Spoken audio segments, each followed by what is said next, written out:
വൈകുന്നേരം 4 മണിയാകാൻ പോകുമ്പോൾ എല്ലാ അമ്മമാർക്കും ഉണ്ടാകുന്ന ഒരു പെടച്ചിലുണ്ടല്ലോ, ഓ മക്കൾ വരാനായി എന്നുള്ളത്.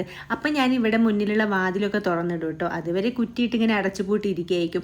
അപ്പം ഇന്ന് വൈകുന്നേരം നമ്മൾ ഇപ്പി ഉണ്ടാക്കുന്നത്. വൈകുന്നേരം വന്നാലുള്ള ചോദ്യം എന്താ കഴിക്കാനെന്നാണല്ലോ. അതുകൊണ്ട് തന്നെ ഇത് കാണുമെന്ന് ഭയങ്കര സന്തോഷമാകും. കൂടാതെ നമ്മൾ അയിനും കൂടി ഉള്ളതിനെ കൊണ്ട് അയിനൂനും ഇഷ്ടമാണ്. അപ്പോൾ ഇന്ന് എല്ലാവർക്കും കൂടി നമ്മൾ ഇപ്പി ഉണ്ടാക്കാമെന്ന് വിചാരിച്ചേ. കുറേ നേരം അയിന് കാത്തു നിൽക്കുന്നുണ്ട്. അതിന് കുഞ്ഞേട്ടനും സിദ്ധേട്ടനും വരട്ടെ കേട്ടോ. പിന്നെ മോളോട് അങ്ങ് ഉറങ്ങിപ്പോയേ. കാരണം എന്താണെന്ന് വെച്ചാൽ കുറേ ഒറ്റയ്ക്കിരിക്കുകയാണല്ലോ. ഇവർ സ്കൂളിൽ പോയി കഴിഞ്ഞാൽ പിന്നെ ഇവിടെ ആരും ഇല്ലല്ലോ കളിക്കാൻ. അതുകൊണ്ട് തന്നെ കുറേ ഇരുന്ന് കഴിഞ്ഞാൽ എപ്പാ വരിക നോക്കൂ കേട്ടോ. നല്ല ഉറക്കമാണ്. ഇനി ഇവർ വന്നിട്ട് വേണം ഓളെ ഒന്ന് വിളിക്കാനേ. പിന്നെ 4 മണി കഴിഞ്ഞത് ഉണ്ടായി കഴിഞ്ഞാൽ പിന്നെ എനിക്ക് ഇതെന്താ എത്താത്തതെന്നുള്ളൊരു ചിന്ത കേട്ടോ. ഇതാ വന്നിട്ടുണ്ട്. വന്നപാട് തന്നെ എല്ലാം ബുക്കും കാര്യങ്ങളൊക്കെ എടുത്ത് മാറ്റി വെച്ച് ഇനി ഇതിനോടുള്ളൊരു മല്ലിടലാണ്. അപ്പോൾ അയിനമ്മ ഉണർന്ന് വന്നിട്ടുണ്ട് കേട്ടോ. അയിനു എന്താ തിന്നുന്നേ?